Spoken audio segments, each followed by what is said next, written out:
Baik, bismillahirrahmanirrahim. Assalamualaikum warahmatullahi wabarakatuh. Sebelumnya, perkenalkan kami dari Teknik Lautan Institut Teknologi Sumatera ingin menjelaskan tentang fenomena ENSO, El Nino Short-Term Oscillation, dan IOD, Indian Ocean Dipole. Next.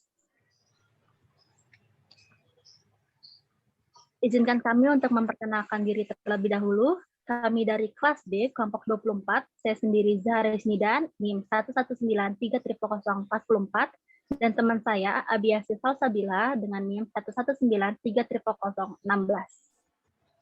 Baik, pertama saya akan menjelaskan mengenai interaksi atmosfer dan laut.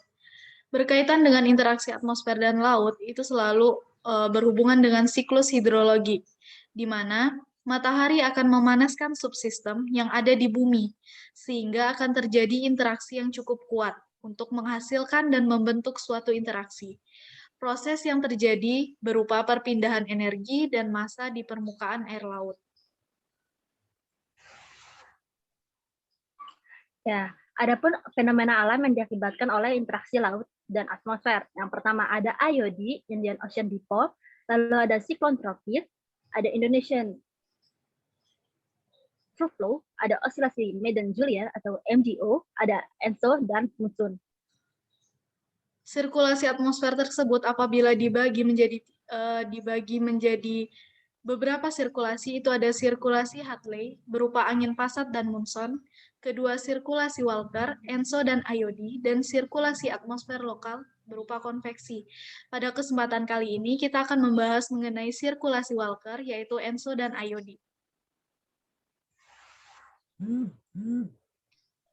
Benar, seperti yang sudah tadi dijelaskan oleh Abi, ada sirkulasi Walker, yaitu ENSO, El Nino Southern Oscillation, yaitu berupa fenomena di Samudra Pasifik Tengah dan Timur yang terjadi akibat penyimpangan atau anomali suhu permukaan laut pada pantai barat ekuator dan Peru yang lebih tinggi.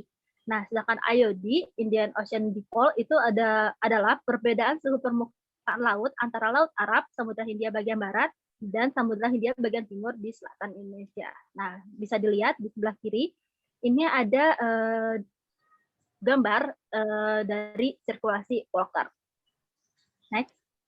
Selanjutnya, pada sirkulasi Walker itu ada ENSO. Proses terjadinya ENSO itu dibagi menjadi tiga fase, yaitu fase El Nino, fase neutral, dan fase La Nina.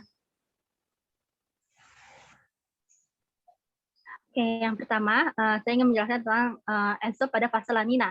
Nah, angin pasat dari Pasifik Timur ke arah barat sepanjang ekuator lebih kuat. Menguatnya angin pasat ini akan mendorong massa air laut ke arah barat. Maka di Pasifik Timur, suhu muka laut akan menjadi lebih dingin. Hal ini karena kekosongan massa air laut yang berpindah ke barat, diisi oleh massa air laut yang lebih dingin dari bagian bawah lautan Pasifik Timur. Nah, fenomena La Nina ini juga bisa disebut dengan fase dingin.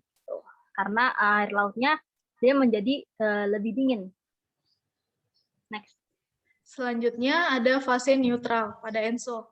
Di sini terjadi angin pasat tenggara bertiup dari arah yang tetap sepanjang tahun, menyebabkan terjadinya arus permukaan membawa massa air permukaan ke wilayah Pasifik bagian barat. Karena adanya wilayah daratan Indonesia dan Australia, maka massa air tersebut akan tertahan dan terkumpul. Massa air yang terkumpul meningkatkan suhu muka laut. Pada tahap ini terbentuk sirkulasi arus, di mana arus permukaan menuju ke barat dan arus laut menuju ke timur. Pergerakan ini terjadi karena massa air di Pasifik Barat akan bergerak turun atau sering disebut dengan downwelling, sehingga arus di Pasifik Timur akan naik atau sering disebut dengan upwelling, sehingga suhu muka laut di Pasifik Barat akan lebih hangat. Baik, yang ketiga ada ENSO pada fase El Nino. Nah, angin pasat yang berhembus dari timur ke barat akan melemah. Pelemahan ini berkaitan dengan meluasnya suhu muka laut yang hangat di timur dan tengah Pasifik. Nah, suhu muka laut akan menyebabkan perubahan sirkulasi pada atmosfer. Perubahan sirkulasi atmosfer pada fase ini akan berakibat menurunnya tekanan udara di timur Pasifik dan sebaliknya di barat Pasifik tekanan udara justru akan meningkat. Setelah mengetahui proses terjadinya ENSO, sekarang kita akan berlanjut ke proses terjadinya IOD. Sama dengan ENSO tadi, proses terjadinya IOD dibagi menjadi 3 fase, yaitu fase negatif, fase positif, dan fase neutral. Oke, yang pertama, IOD pada fase positif. Temperatur permukaan laut di pantai timur Afrika akan lebih tinggi daripada temperatur permukaan laut di pantai barat Sumatera. Nah, dengan demikian, IOD positif pada fase dingin laut pantai barat Sumatera sehingga konveksi akan melemah. Next. Selanjutnya ada neutral fase atau fase neutral pada IOD. Pada fase ini, air di wilayah Pasifik mengalir di antara wilayah pulau Indonesia dan membuat lautan di wilayah Australia tetap hangat. Udara pada wilayah permukaan bagian barat akan mengalir ke Samudra Hindia, dan angin barat akan bertiup di sepanjang Khatulistiwa. Sehingga suhu mendekati normal di Samudra Hindia dan menghasilkan IOD netral.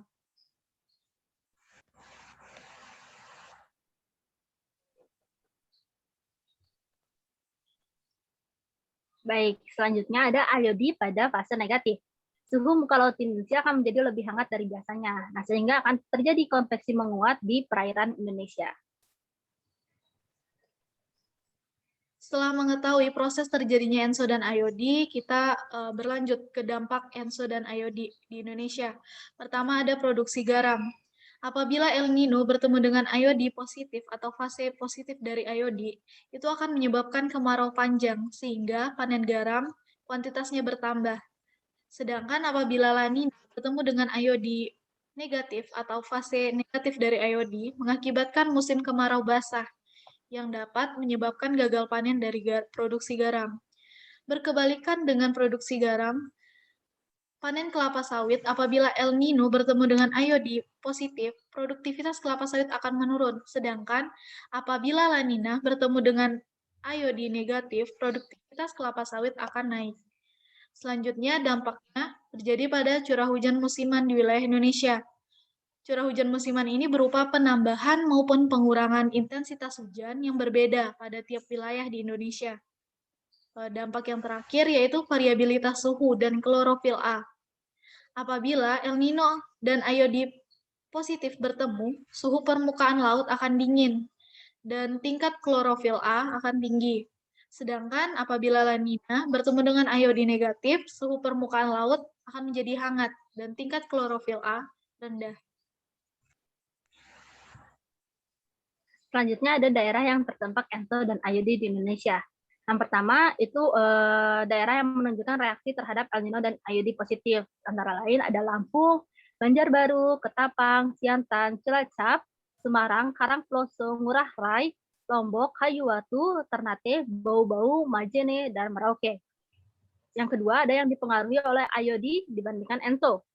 Jadi IOD ini yang lebih berpengaruh dibandingkan si ENSO, yaitu ada Banten, Jambi, dan Sampali. Yang ketiga yang hanya dipengaruhi oleh ENSO, yaitu ada daerah Siantan. Baik, terima kasih atas perhatiannya. Mohon maaf apabila ada salah kata ataupun salah sikap. Wassalamualaikum warahmatullahi wabarakatuh. Terima kasih.